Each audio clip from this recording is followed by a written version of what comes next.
Good morning, first year commerce. This is the third chapter, that is the classification of money. Part 17 है classification of money. आज हम लोग शुरू करेंगे. इसके पहले हम लोगों ने फर्स्ट चैप्टर बार्टर सिस्टम पढ़ा और सेकंड चैप्टर में हम लोगों ने जाना कि what is the money as well as the function of money, importance of money and difference between the money and currency. आज हम लोग पढ़ेंगे कि क्लासिफिकेशन मनी कितने प्रकार के होते हैं. उसमें मेटेलिक मनी है, ऑप्शनल मनी है, आपका पेपर मनी है, सो मनी जो हम लोग पढ़ेंगे. मनी को जो है जब हम लोग डिवाइड करते हैं तो वो डिवाइडेशन में जो सबसे पहला क्राइटेरिया आता है on the basis of the nature. On the basis of the nature we can divide the money on the two form, actual money and money of account. In very simple form, actual money means the money which is in circulation. Money वो जो circulation में है उसको हम लोग actual money में रखते हैं. जैसे आज 500 रुपया है, 2000 रुपया है, so this is the actual money which is in circulation. Money of account मतलब होता है, कुछ लोग कहते हैं there is no difference between the money of account. Yes, partially we may be agree, we may not be agree, because through the passage of time the value of money is decreasing. When we actual money में जब हम उसके purchasing power की बात करते हैं तो वहां पर चेंजेस आ सकता है. मनी ऑफ अकाउंट जो होता है जिससे हम किसी को लेन देन करते हैं, देते हैं, लेते हैं, लिखते हैं, उसको हम लोग मनी ऑफ अकाउंट करते हैं. जैसे मान लीजिए 25 पैसे का सिक्का आरबीआई ने बंद कर दिया, लेकिन आज भी 25 पैसे का सिक्का चलता है, अकाउंट में लिखा जाता है, लेकिन वो सर्कुलेशन में नहीं है. तो 25 पैसा जो है मनी, एक्चुअल मनी नहीं है, लेकिन मनी ऑफ अकाउंट है. Point number 1. Point number 2, through अभी हमने बोला through the passage of time the value of money is decreasing. अभी एक इसमें जर्मनी का भी उदाहरण दिया था कि जर्मनी के विभाजन का ही कारण था कि हाइपर इन्फ्लेशन हो गया था, जिसके वजह से एक वहां पर एक इकोनॉमिक क्राइसिस आया, जो बस पहले जो है हम जर्मनी को डिवाइड किया था. जब हम जैसे 100 रुपया की बात करूं, आज से 50 साल पहले भी 100 रुपया था, लेकिन आज भी 100 रुपया है. आप कहेंगे ये कौन सी बात है. एक्चुअल मनी तो है, लेकिन वैल्यू ऑफ मनी बदल गया, क्योंकि 100 रुपए की वक्त जो आज 50 साल पहले थी, 20 साल पहले थी, वो आज नहीं है.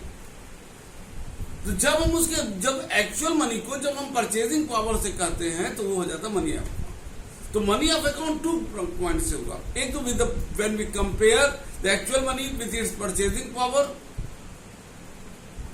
सेकेंड, जब हम उसको जो मनी ऑफ अकाउंट मतलब एक परचेजिंग पावर, और दूसरा हो गया जब हम उसको जो है रिकॉर्ड में हम रखते हैं. आज भी 25 पैसे का रिकॉर्ड में है, 50 पैसा आउट ऑफ सर्कुलेशन नहीं है, लेकिन लोग लेते नहीं है, लेकिन 50 पैसा भी आता है. कभी कभी 13 पैसा भी लिखा जाता है, 28 पैसा भी लिखा जाता है, 28 पैसा, 78 पैसा. ये एक्चुअल मनी नहीं है, but we are recording in the books of account, in the books. That is the actual money. अब यहां पर एक चीज बात करें, यहां पर हम आपको बता दें, जो एक्चुअल मनी होता है, हमारे ख्याल से ये दोनों समझ में आ गया, एक्चुअल मनी और money of account. Actual money जो होता है वो डायनामिक नेचर का होता है, और मनी ऑफ अकाउंट स्टैटिक. इसका क्या मतलब, आपको लग रहा है कि हम उल्टा बोल रहे हैं, लेकिन उल्टा नहीं है. आप किताब में देखिएगा तो आपको समझ में आ जाएगा. एक्चुअल मनी डायनामिक इसलिए है क्योंकि जब से सभ्यता का उदय हुआ है, ऑलमोस्ट हम लोगों ने इसको एवोल्यूशन ऑफ मनी पढ़ा है, तो मनी जो है काफी अलग अलग तरीकों से अलग अलग रूपों में आया. कभी कमोडिटी मनी बोन्स में भी आया, मेटल में भी आया, चांदी, सिक्का, ब्रॉन्ज, इस सब में भी आया. ठीक है ना. उसके बाद आपका मेटल आया, मेटल के बाद पेपर मनी आया. एक इवोल्यूशन विद रिवोल्यूशन चेंजेस आता रहा. आज एक अलग विधा में हम लोग प्लास्टिक मनी तक बात पहुंच चुकी है. ये दिस इज द डायनामिक कि वो चेंजेस आ रहा है. ठीक है ना, कि एक through the passage of time the concept the form of money, metallic money and paper money are changing. This is the dynamism. The actual money is the आपका जो हो गया वो डायनामिक नेचर, और जो मनी ऑफ अकाउंट है वो static क्यों है? जैसे आप 25 पैसे का रखो, 25 पैसे बंद तो हो गया है, लेकिन आज भी हम उसको रिकॉर्ड करते हैं। तो रिकॉर्डिंग में तो चाहे वो कोई भी साल रहा हो, 50 रुपया, 100 रुपया, 200 रुपया, उसको हम लोग रिकॉर्ड करते हैं। That's why it is said it is the static in nature. तो फिर से बोल रहे हैं, actual money is the dynamic nature और money of account is the static nature. अब आ गया, ये तो हो गया on the basis of nature. दूसरा पॉइंट आता है on the basis of the legality. Legality का मतलब जो रिजर्व बैंक ऑफ इंडिया जिसको मान्यता देता है, जिसको लीगल टेंडर मनी बोलते हैं। लीगल टेंडर मनी का मतलब होता है कि all those money which are circulated with the country under the umbrella of the legal sanction. In India, the legal sanction means the sanction issued by the monetary authority, our monetary authority, that is the Reserve Bank of India. That is the legal tender money. We accept those money which are issued by the Reserve Bank of India because those money are legal umbrella जो आपका जो है reserve bank द्वारा आपका वो किया जाता है, जिसको इश्यू किया जाता है। That is the legal tender money. Legal tender money दो भागों में हो गया, लिमिटेड लीगल टेंडर मनी और unlimited legal tender money. Limited tender money जिसको कहते हैं कि आप देखिए, लीगल टेंडर मनी में एक चीज समझ लीजिएगा, legal no one can reject it. Any currency or note which are issued by the Reserve Bank of India, no person can reject it. He will have to accept it. There is no option before him. But the limited legal tender money normally coins होते हैं। Normally क्या होते हैं? Coins होते हैं। आपकी किताब में 25 रुपया दिया, लेकिन अब नया जो डिफिनेशन आया है कि metallic money are the limited legal tender money up to 1000 rupees तक हम लिमिटेड लीगल टेंडर मनी को ही एक व्यक्ति एक्सेप्ट कर सकता है। उसके ऊपर वो लेना चाहे ले सकता है, लेकिन no one can enforce it. Again I am repeating my word, limited legal tender money are the those metallic money,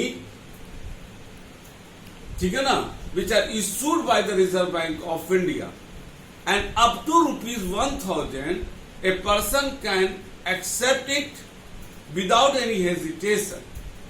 But beyond rupees 1000 it is optional before him whether he would like to accept or not, because 1000 से ऊपर उसको आप enforce नहीं कर सकते हो accept करने का, यानी मैक्सिमम 1000 वो ले सकता है, उसको इनकार नहीं कर सकता है। सपोज कर लीजिए हमको किसी से 10,000 रुपया लेना है, 10,000 में जो है अगर वो 1,000 रुपया का सिक्का देता है तो हम उसको, हमारे सामने मजबूरी है, हम उसको एक्सेप्ट करना पड़ेगा। Officially we can not reject.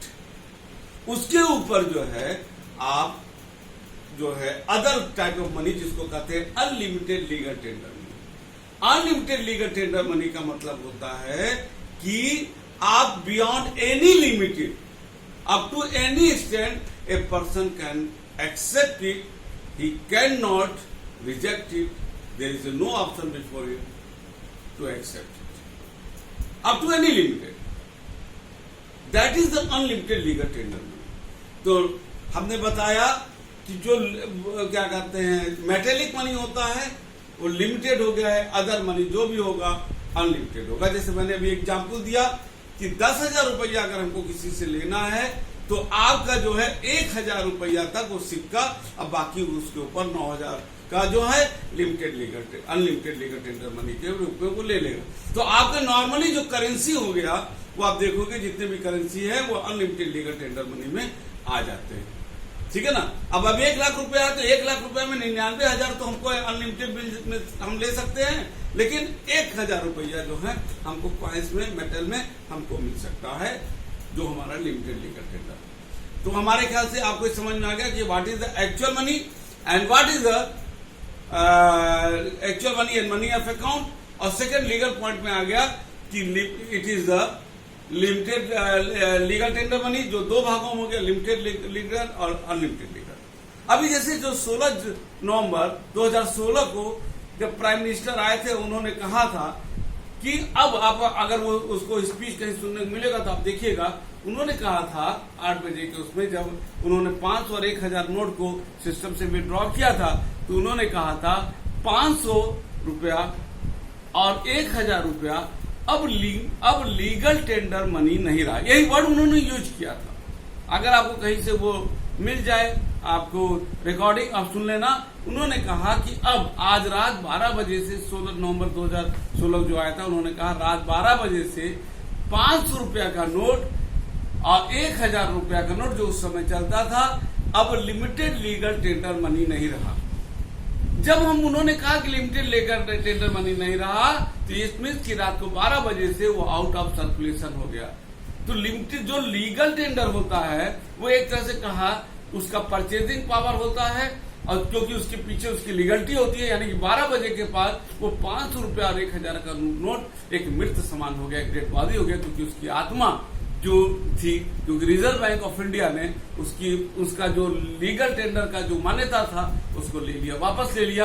अब उसके वो कैपेसिटी न रह गया, सिंपल वो एक कागज का टुकड़ा रह गया। आज भी देखते हो आप, किसी घर में 500 और 1,000 का पुराना नोट मिलता है तो वो व्यक्ति उसको यूज नहीं कर सकता, क्योंकि वो अब उसको रिजर्व बैंक ऑफ इंडिया की कोई मान्यता नहीं है, यानी कि वो जो लीगल उसको कवरेज है वो समाप्त हो गया है, और वो अब किसी भी प्रकार का उसको शक्ति नहीं है कि वो सामान खरीद सके। वो इलीगल के रूप में, एक मान्यता के रूप में मिल गया। अगर वो मिलता है तो एक उसके ये गैर कानूनी होगा वो पैसा रखना, ठीक है ना। तो ये आपको समझ में आ गया, क्योंकि यही वर्ड उन्होंने किया था। और पहली बार एक जनमानस है, पूरे पब्लिक में मालूम हुआ कि लिमिटेड लीगल टेंडर मनी भी कुछ शब्द होता है, ठीक है ना। हमारे ख्याल से ये चारों चीजें समझ में आ गई। अब हम लोग चलते हैं आगे इसको लीगल टेंडर मनी के साथ। तो लीगल टेंडर मनी हो गया, legal tender money legality point of view से लिमिटेड और अनलिमिटेड। और दूसरा होता है ऑप्शनल मनी। ऑप्शनल मनी की जो है वो रिजर्व बैंक ऑफ इंडिया नहीं यूज करता है, ऑप्शनल मनी यूज करता है ये बैंक और अदर इंस्टीट्यूशन देते हैं, जैसे cheque, bill of exchange, these are the bank draft, ये these are the optional money. Optional money क्यों कहा जाता है कि one cannot enforce any person to accept it, it is optional for that person whether he would like to accept or not. That's why it is the optional money, because it is not issued by the Reserve Bank of India. It is issued by the some other person like the commercial bank and any institutions. That is the optional money. हमारे ख्याल से clear हो गया। अब हम यहाँ पे एक बात करते हैं कि what is the difference, बड़ा इंपॉर्टेंट होगा, legal tender money and optional money. देखो अभी तो हम लोगों को पता लगा लीगल टेंडर मनी जो नोट्स करेंसी होता है, फिजिकल वे में हमको दिखाई देता है, और ऑप्शनल मनी जो होता है जो रिजर्व बैंक इशू नहीं किया जाता है, चेक और वो ये सब बैंक ड्राफ्ट और हुंडी और ये सब सारी चीजें ऑप्शनल मनी होती है, प्रॉमिसरी नोट, ये सब ऑप्शनल मनी होती है। जब हमको बड़ा पेमेंट करना होता है तो it is always advisable to make the payment through the optional money, cheque के थ्रू, क्योंकि वो रिस्की कम होता है। चोरा भी कोई ले जाएगा तो वो रिस्क नहीं होगा, क्योंकि आपके अकाउंट से पैसा नहीं निकल पाएगा अगर आप सावधानी बरतोगे तो। But optional money is risky, कोई भी इसको चोरी कर सकता है, डकैती आ सकता है, आपसे छीन सकता है। तो जब भी बड़ा पेमेंट करना हो तो it is advisable to make the payment through the optional money. Small payment जो होता है वो आपका जो है छोटे में करना चाहिए। जब आप ऑप्शनल मनी यूज करते हो तो वहां पर आपको किसी प्रकार का उसको रसीद लेने की जरूरत नहीं होती। क्यों? क्योंकि वो उस पर उसका नाम दिया ही रहता है, जो व्यक्ति उसको इश्यू कर रहा है और जो व्यक्ति ले रहा है। लेकिन जब आप लीगल टेंडर मनी देते हो किसी को, तो वहां उसका रिसीविंग ले लो कि भैया आपने लिया है, क्योंकि लीगल टेंडर मनी में लिखा होता है बेरर शब्द, आई प्रॉमिस टू पे द बेरर। तो बेरर का मतलब है कि जो व्यक्ति उसको जो है अपने पास रखा है वो उसका पैसा होता है। तो वो वहां पर इसलिए रिसीव्ड इज नेसेसरी या इसेंशियल पार्ट ऑफ द क्या कहते हैं legal tender money, but for the after money it need not to be given, कोई जरूरत नहीं है उसको देने का। ऑलमोस्ट डेवलप कंट्री जो है वो ज्यादातर अपना ट्रांजैक्शन आफ्टर मनी के साथ करते हैं, लेकिन जो अनडेवलप कंट्री है वहां पर लीगल टेंडर मनी का ज्यादा प्रयोग होता है। आपने देखा कि आजकल गवर्नमेंट ऑनलाइन पेमेंट को ज्यादा बढ़ावा दे रही है। क्यों दे रही है, हम आगे की क्लास में आपको करेंगे, बहुत बड़ा कॉन्सेप्ट होगा। क्यों? क्योंकि आप जब ऑनलाइन ट्रांजैक्शन होगा तो वही जो अभी मैंने बताया तमाम सेफ्टी और लेकर के कई पॉइंट आएगा।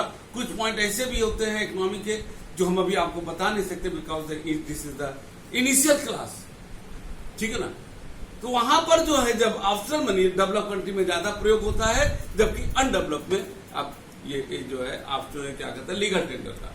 आप देखते हो कि हमारे यहां भी हम लोगों को कैश रखने का बड़ा शौक होता है, that is the legal in the form of the legal tender money, ठीक है ना। लेकिन बिजनेसमैन जो बड़े बड़े टाइकून होते हैं, बिजनेस कॉर्पोरेट सेक्टर को लेकर तो वो देखो ऑनलाइन पेमेंट ज्यादा करते हैं। तो ये ऑप्शनल मनी जो है एक जो हमारा ह्यूमन सिविलाइजेशन का इकोनॉमिक जो हमारा सेक्टर बढ़ रहा है उसमें ऑप्शनल मनी का ज्यादा प्रयोग हो रहा है।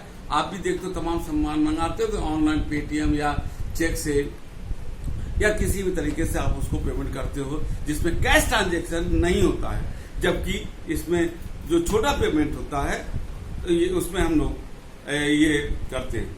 यहां पर एक चीज और बताएंगे कि जो अब जो डेवलप कंट्री हैं उन्होंने अपने यहाँ जो ज्यादातर छोटे छोटे डिनोमिनेशन के ही नोट जारी किए हैं, और बड़े में बड़ा नोट वहां बंद कर दिया गया है कि भाई ऑप्शनल मनी दो। उससे क्या होता है कि जैसे हम सब्जी लेने जा रहे हैं तो ऑप्शनल मनी नहीं देंगे। तो एक जो डेवलप कंट्री की पहचान आजकल एक वन ऑफ द इम्पोर्टेंट जो डिफरेंशिएशन बन रहा है कि वहां पर सिर्फ बड़े पेमेंट में ऑप्शनल मनी होता है, सिर्फ छोटे छोटे पेमेंट के लिए वो जो है लीगल टेंडर मनी का इसको यूज करते हैं। हमारे ख्याल से ये सारी चीजें आपको समझ में आ गई होगी।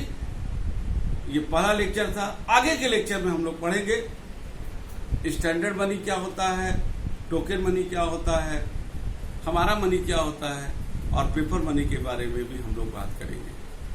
आज इसी जगह क्लास ओवर करते हैं हम, ठीक है ना। अब जब भी आपका सैटरडे आएगा जो नहीं समझ में आएगा उसमें आप पूछ लीजिएगा। तब तक के लिए थैंक यू।